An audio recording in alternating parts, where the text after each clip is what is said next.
Alright, let's start this again. I've been giving a lot of thought to, some of my favorite games. I don't want to say these are my top games of all time. I think I'm old enough to realize that that switches around a lot. New games are introduced. New systems are introduced. Indie games. You can play old games. You can just play new AAA games. You might think that a game's going to be on there or going to be introduced into your, some of your favorite games, but that changes too. Sometimes you're in the middle of the game and you quit halfway through and it's just not for you, even though you really wanted it to be for you. But I wanted to talk about 15 games that I could see myself going back to, hold, significant spot, especially closer down the list. These probably would have had a numerical order, but after some thinking, and doing these lists in my head and talking to people, it kind of just gets to a point where, how are you ever going to say what your favorite game is of all time when there's certain games that you're reminded of or you watch a video about, or you talk to your friends or your family about, or you have nostalgia and it gets thrown into your brain and into your thinking circuit to where, hey, there it is, oh yeah, that's obviously my top 5, and then it's just the list will never be concrete. I don't care who you are. I'm listening to the top 10s all the time, and people who had a top 10 make more videos, and then they say, oh, this game's definitely in the top 10. So right there, list changed, it's over, doesn't matter anymore. So to me, a top 10 holds no significance anymore, because the alterations to it they're never going to end, especially if you keep on playing games. But I guess what this is a snapshot of right now how I feel about games that really make me feel something. Now, this is more to look back at than to be a typical list, to be comprehensive. It's just for me. I posted here because, if anything were to happen to me or anything, this is just one of those things that I want to be there for me to look back at. It's like a journal entry. I want to look back at it and see how much things have changed, how much I've changed. And this isn't going to be the only thing, and I'm going to have other opinions that I'm going to post on here. And it's always good, instead of consuming more information in the car, to instead go through my thoughts, go through my processes, and go through what I'm thinking about. YouTube, music, audiobooks, podcasts. Kind of gets daunting when I'm at work and I listen to it for 8 hours. So I guess these will just be car talk videos, and I've been thinking about doing this for a while. So let's after about a 5-minute intro, let's get to the actual video. So let's just say I'm kind of down 15 games. But when you start getting into the 10 to 4, 15 to 11, that is kind of where they belong. My number 1, 2, and 3 are interchangeable, and that goes for my 10 through 4 interchangeable and my 15 to 11 interchangeable. And again, those ones that are peaking at it, from the 16 to 25, they could honestly all kind of be interchangeable as well. They're all really good games, and for some reason or another, they're on here. But even a top 50, it's hard to do because there's so many games. Man, I can't even imagine when I'm 50. I don't even know if I'll still be playing games at that point. But I couldn't imagine what it would be then, even if it's just solely based off my experiences now, how much they could change from outside factors. So my number 15 is Metroid Fusion. For most of these things, I just have an ambassador for a game series. You could put Dread here, you could put Zero Mission here. Those are kind of the three that I've played. So yeah, you can put any one of those three. I've put Fusion here because it's a really good mix between Zero Mission and Dread. Storyline-wise, I really enjoy it. Atmosphere, probably my favorite. Just when I think about Metroid, I like thinking about it with kind of a horror tint to it. I kind of like that it's more linear. For me, playing now, I would prefer that over a Metroidvania. Just because I can pick it up, beat it in a few hours, and then not have to deal with it. I don't have the 100% it on, and it's a perfect just playthrough. It's a perfect playthrough. If you're new to Metroid, I would advise starting here or Zero Mission. I feel like those two are perfect set off point. But you can say the same thing about Super Metroid. You say the same thing about Metroid Prime, even Dread. Metroid's such a good basis for starting a series and not having to start it from scratch. Start from Metroid Fusion, awesome game. Number 14, going with Phantasy Star, so 1 and 2 for me. I suck at this game. A trend with me is I really don't know how to make a character. I really don't know how to see into the future and see what's good for the character.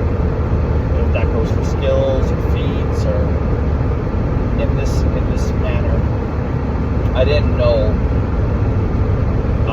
how to play whatever you call it, the wizard class.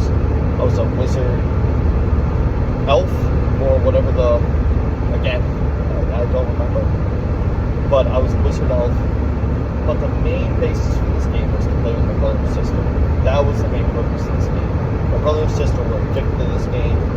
Got their characters much higher than me. I think I was level 80, maybe 80 something. 82, I would say. Put a lot of hours to get to level 82. It's not easy, especially when you're a kid. You don't know that you can mess with your mag, and you don't know that single player kind of gives you some experience, new missions. That's what my brother and sister did. My sister was a robot, my brother was a human. And they were really good at the game. They always had to give me tri-fluids and di-fluids, or whatever. I don't really remember. But I was always the healer in the back, always reviving them because I could do that. We ended up getting pretty good at the game, but I wish that I made a different character because I think I would have enjoyed the game a lot more. But I was already too invested in my character, and I was the only mage out of everyone that we played with. So I had my uses, but man, I quit. Great game, and it was really cool to go from the beginning.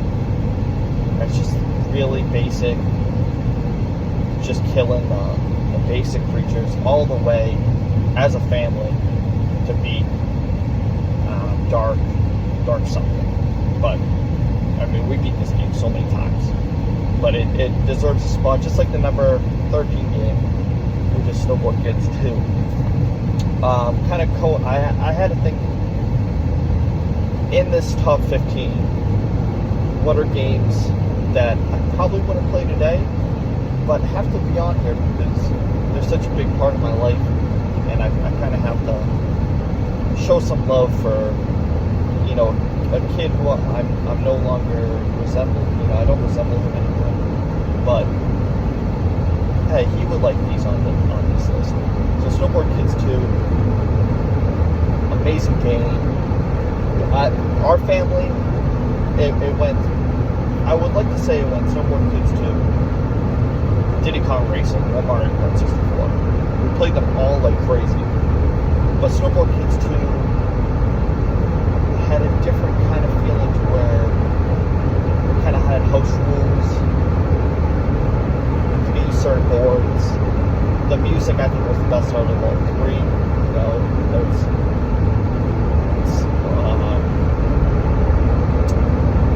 that's saying a lot. They all had good soundtracks. But again, I don't think I would play this today. I don't think I would play Mario Kart 64 or Diddy Kong Racing. I'm 32 now. I don't have kids. It's a big one. So popping this on just for, you know, getting some nostalgia isn't really my forte anymore. I don't really do that anymore. I'd rather play a game that you know, I can get something out of. That's really important for me, and now I kind of look for story over everything else, and a mature story. You know, so instead of a book, sometimes having a mature story that I can also interact with is what I'm looking for. So it's here because I got to show some love. Same with Phantasy Star. So yeah, number 12 would be Dead Space 2. No way this couldn't be on here. If we're talking showing love to my teenage years, this would be the game.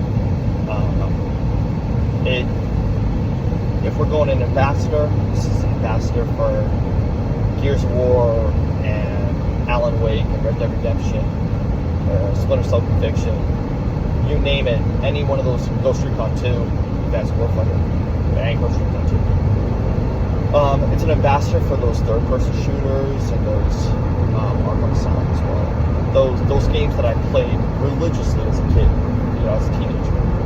And this one is, I think, the only one that I really go back to play again because it was quick. It's a mature story, like I'm saying, and I think I can still get something out of it. You know, I think seeing infection take place while you're living through it is incredible. To me, it nails that more than any other form of fiction that I've experienced, and that I would want to experience again, because it's just, man, I love just seeing what the necromorphs do without a conscious, you know, in an animal kind of behavior, but to such a degree that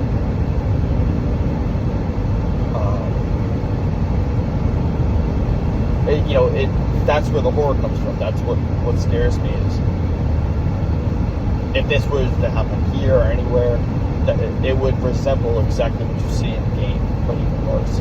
And that is a pinnacle of horror to me. Is something that you cannot beat. There's no beating this. So Dead Space 2, beating that on impossible or whatever the hardcore difficulty, only having 3 saves. I got way too nervous and I died at the eye part. Had to load back like 3 hours and play again. Just really good game. Sticks with me. So many parts stick with me. But Dead Space 2 is my favorite out of the trilogy, which is an incredible trilogy. Number 11. As you'll see, most of these 15 to 11 are games that Dead Space 2 most likely, but are games I probably wouldn't play again, but as a foundation to a lot of things that I like, these games deserve to be on there. So number 11 is Fire Emblem, Blazing Blade for Game Boy Advance. Got it for the SP. When I got my SP for Christmas, my grand got me an SP and this game. And SP with the backlight, road trips, you can't beat the SP. It had a pretty good battery that I can remember. I remember playing Fire Emblem, Christmas Day, Christmas night, and could not get enough of it. I thought it was this and Advance Wars really sucked a lot of hours away. I ended up beating this later as well, beat it as a kid, and I beat it later as well in my early adult life, and it still held up really well. Story I don't really remember. I think that's why some of these other games are a little higher. I love the combat, I love the characters, and the story was good. I just don't really remember it. And other games on this list, I think, did those things better than this, even though this is much more nostalgic for me than the game that's actually coming out next. Again, when I think about these 10 games coming up, I think of games that I think I can still play today, still get a lot out of them, and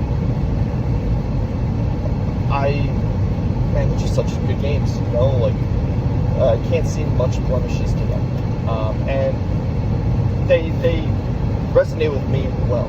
So yeah, so number 10 is Unicorn Overlord. Played Ogre Battle 64 a lot as a kid. I never beat it. My brother beat it. He was always so much better than me at strategy games. He was really good at understanding the fundamentals.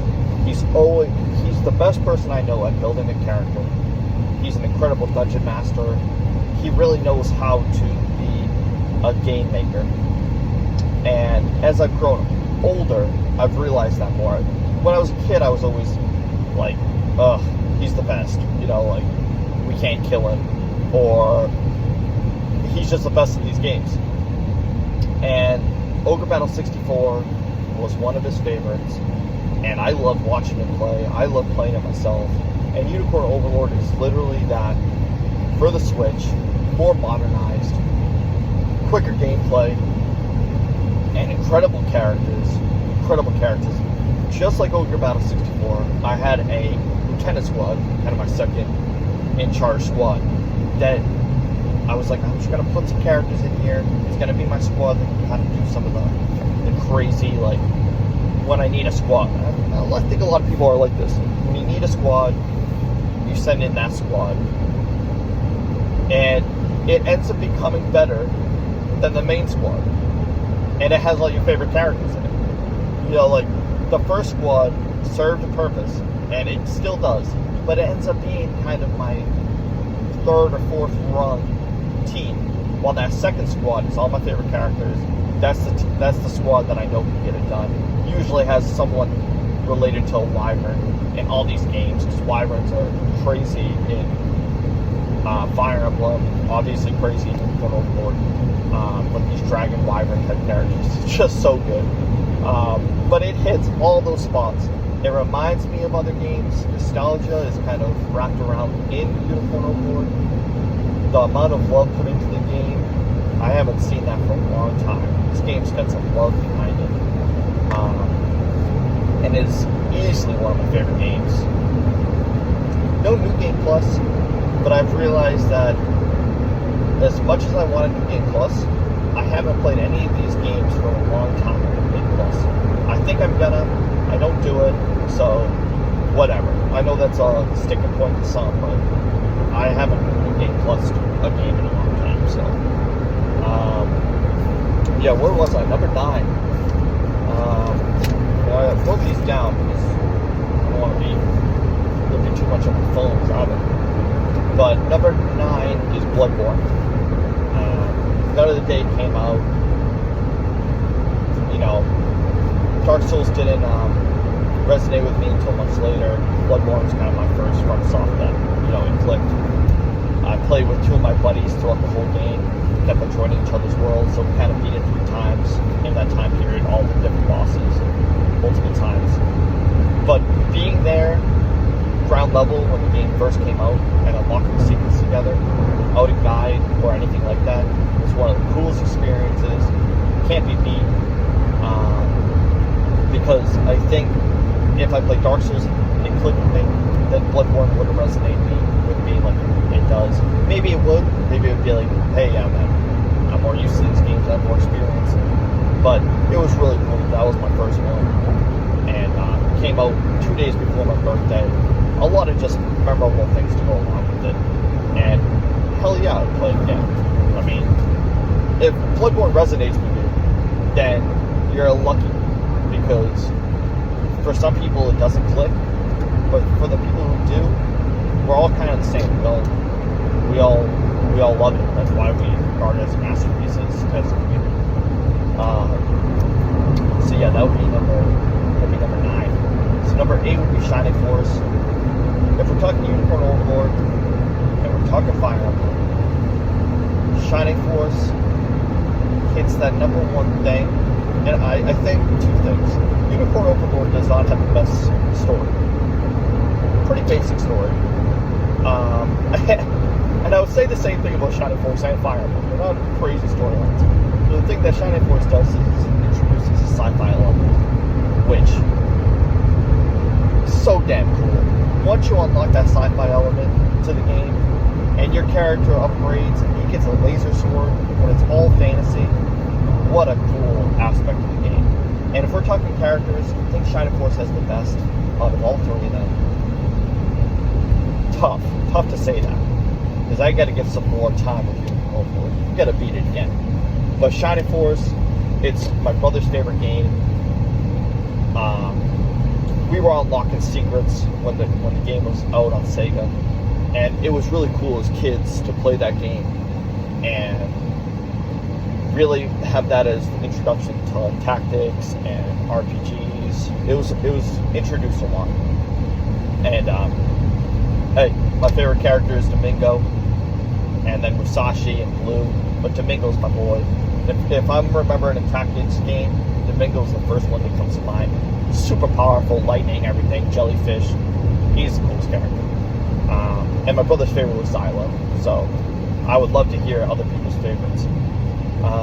But yeah, Shining Force, no. Number 7 is Chained Echoes.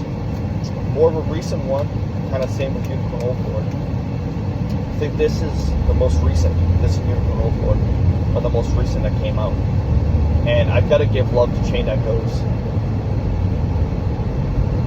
You know, it made me cry at the end. I was really invested into it. I probably just played it at the right time for it to really stick with me and to have an effect on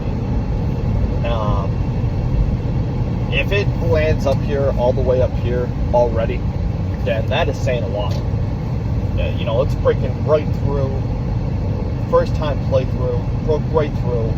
That's why these lists don't really hold too much weight to me, because the game can just blast right through it. And next year another game's just gonna blast right through it, etc. But Chained Echoes, Mathraz, my boy.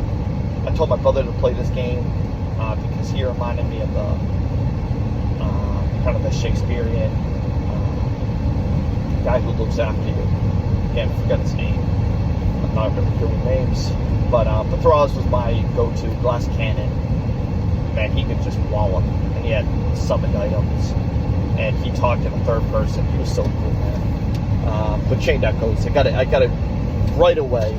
Nothing really pushed me to get it. Like, nothing was like, I wasn't invested in the Kickstarter, but I started seeing it kind of come up a few months prior, and I was like, I'm gonna pick that game up. I'm gonna look forward to that. And I have a hard time running through a game with, you know, attention span difficulties. But Chained Echoes, no doubt about it. Man, the game is a good game. So number 6, which will end this until I get to my top 5, which will make another video. As I'm realizing this is going on too long. The number 6 is Star Fox 64. Again, I just ran through this game. I got stuck at the the alternate path at the second to last when you're doing the dogfight with Wolf and his game. But just so hard. I don't remember it being that hard, but I just couldn't pass it when I was playing it with my little brothers. And I was playing on the 3DS. And this game, got it with the N64 back in '97. The whole family played the shit out of this game. Played it so much. I was only 4 or 5 at the time. Don't really remember it too well until we kept on beating it, and we kept on playing it until the GameCube came out. Maybe we retired at that point until the 3DS game. But we beat it 20, 30 times. But maybe at the 12 or 13 point, we kept on beating it in route A, which gave you the regular ending, and say route B gave you the alternate ending. One of my dad's friends came over. He was watching us play, and he was like, "What do you guys like? You guys don't know about the secret?" We were like, "What are you talking about?" Wicked nice guy. This guy was incredibly nice guy. He still is. He's one of my favorite people. But he showed us this alternate path, and it blew our minds. Yeah, I would say that and finding Musashi and Shining Force were the two things that blew my mind as a kid, where secrets really were integral to the entire game. And unlocking that path, we beat the game another, dozen times. And it was such a good game. Star Fox 64, still playable today. The music is stellar. Star Fox 64 is good. That's number 6. I think if I didn't replay it recently, it's always been up here. It's always right around in the top 10. It's always there. So yeah, this ends this part of the video again. This is just reflective of who I am, just giving a piece of me as a kind of a journal entry. I'm 32, and I intend to play more games, but I want this out there because I want to have a conversation. I always want to have a conversation about what resonates with people. What are some of people's favorite games? I love looking at top 10s list. They really intrigue me because they give an insight into who someone is. If you are a gamer, you're in there, you've been playing games, then a top 10 says so much about you. I can gather so much about you from your top 10. You can gather so much about me from my top 10. What our likes are, what our dislikes are. I don't think there's any first-person shooters in here. There's no fighting games in here. Yeah, I love them, but other people are. I had a buddy who put 3, 4, 5,000 hours into the Street Fighter franchise, and another 500, 600 hours into Mortal Kombat. Kid was awesome. He still plays. I'm still friends with him. And he still plays fighting games. Absolutely crazy. But yeah, leave down in the comments, what are some of the favorite games that you played? And just let me know, because, have a huge conversation even about, like, a game that you mentioned, and I'm like, the game's crazy. So, yeah, I'm hoping that you enjoyed part 1, and part 2 will be my 5 through 1. So, thank you.